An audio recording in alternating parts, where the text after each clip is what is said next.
In verse 22, and God has put all things under Jesus' feet and gave him to be the head over all things to the church, which is his body, which is his flesh and bone.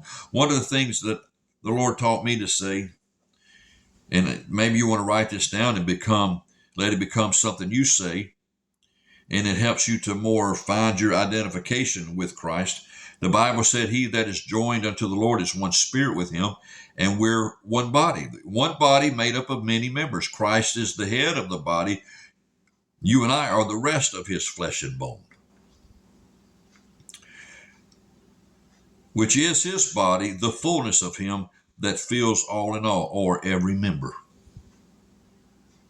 Now, folks, when we get over here to Ephesians chapter 5, Paul begins to talk about the mysteries concerning Christ and the church, that Jesus is our head. We are his flesh and bone.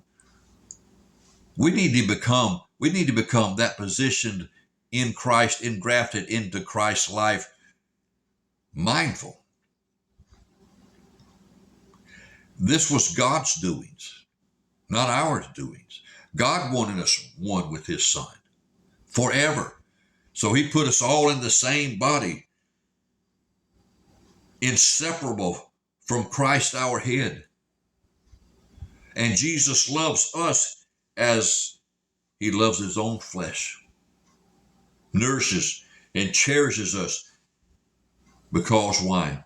It's like the Lord opened my eyes to say this to me one day. The church is now as much a part of Jesus, the Son of God, as he is of himself. The church is now as much a part of the life and living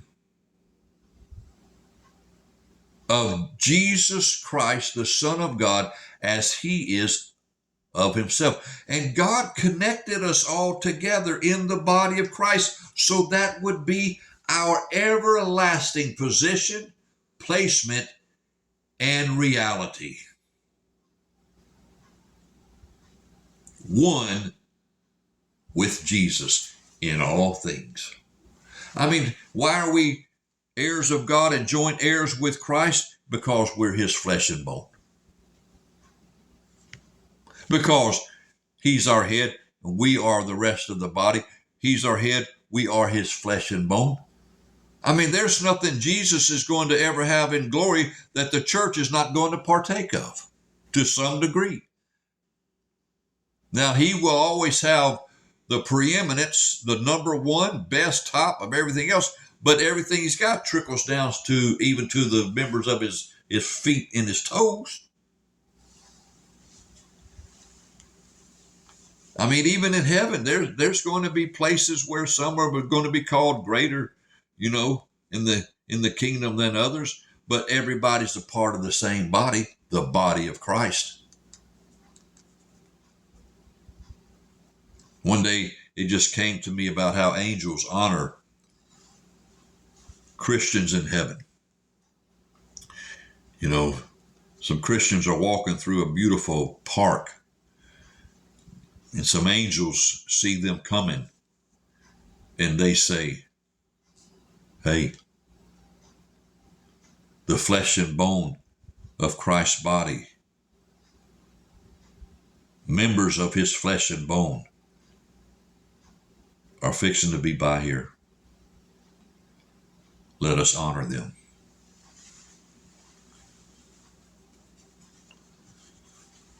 Why? Because in the greatest love story ever written and carried out, they know in heaven how dear we all are in Christ Jesus to the heart of God. And Jesus said in John 17th chapter, I pray, Father, that you cause them, the world, to come to know that you love them even as you love me.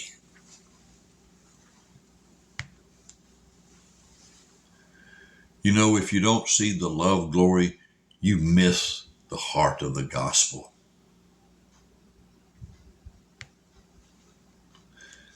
If you don't see the glory of the love in the gospel, you think God's quick to cast people off. And you lose sight that even when you were his enemies, evil, rot to the core, Christ died to save the ungodly, the sinner, from their sins. You lose sight of that as if it has no meaning.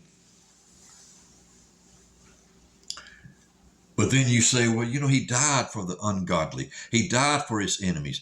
He died for the sinners to save them from their sins. And then right over here, I don't know, the Dr. Jekyll, Mr. Hyde kind of thing takes place, and you flip on the inside of your understanding, and you say one sin will make you lose your salvation. Because you've lost sight of the exceeding greatness of God's love and power to usward who believe. Even sin does not have dominion over them in Christ, for they are not under the law, but under grace. But many people don't even understand what that means.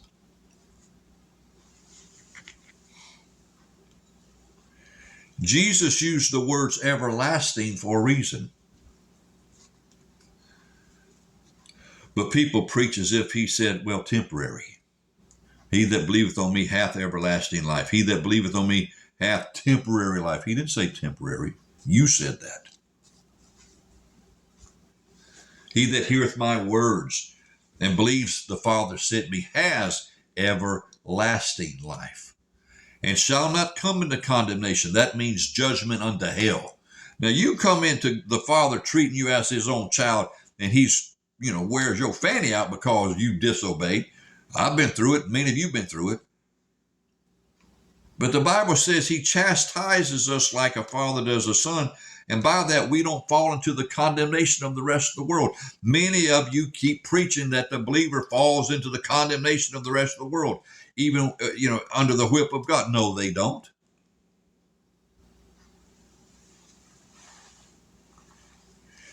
We're connected and justified and made right with God by our faith in Christ's blood, death, and resurrection. And as long as that faith is our heartbeat, we live forever. Now, you may not have pleased God, too much down the road and other things, but what pleases God? Faith. More than you think. Faith pleases God. That's why it says, Jesus said, those that believe I was sent from the Father has everlasting life. Why? Because their faith in that God sent Jesus pleases God to that degree, to where he could say without lying, has everlasting life, and shall not come into the condemnation of the world, where they're cast off into hell, but have passed from death unto life with Christ. And we'll learn more about that here in the upcoming chapter. Hallelujah. Well, Lord, you have shown us great and wondrous things out of your word just in chapter 1. And we praise you for it. In Jesus' name, amen.